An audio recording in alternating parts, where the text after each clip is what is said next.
So in the workplace and often in mentoring relationships, we've got to connect with someone we don't know, or maybe we don't even like. How do we do that?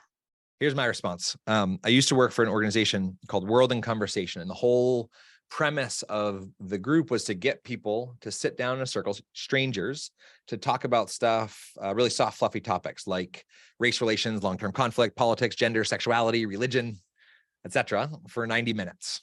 And their mission was actually to transform conflict into collaboration. And there was a quote hanging on the wall from Abraham Lincoln. There's your picture of Abraham Lincoln. There's a quote from Abraham Lincoln that said, I don't like him. I need to get to know him better. Mm.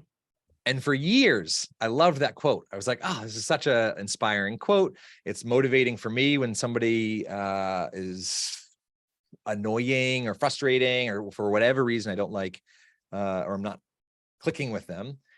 I don't know them. I need to get to know them. I don't like them. I need to get to know them better.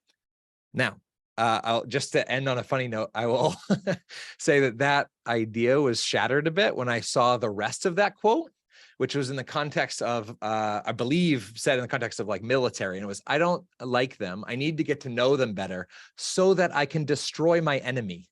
Oh, it's boy. like, ooh, that changes the quote a little bit.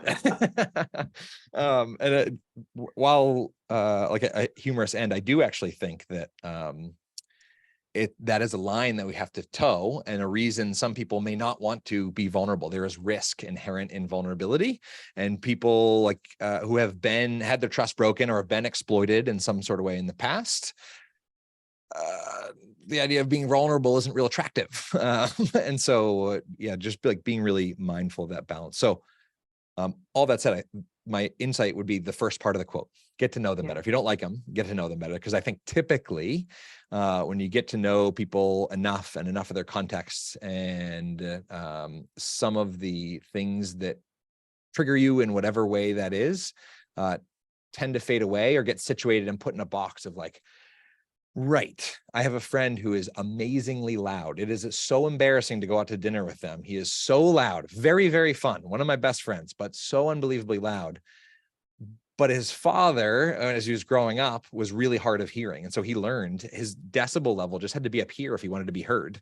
And for better or worse, that just never went away. And so I feel less embarrassed when I go out to eat with him because I know that about who he is and how he grew up. I got to know him better a little bit.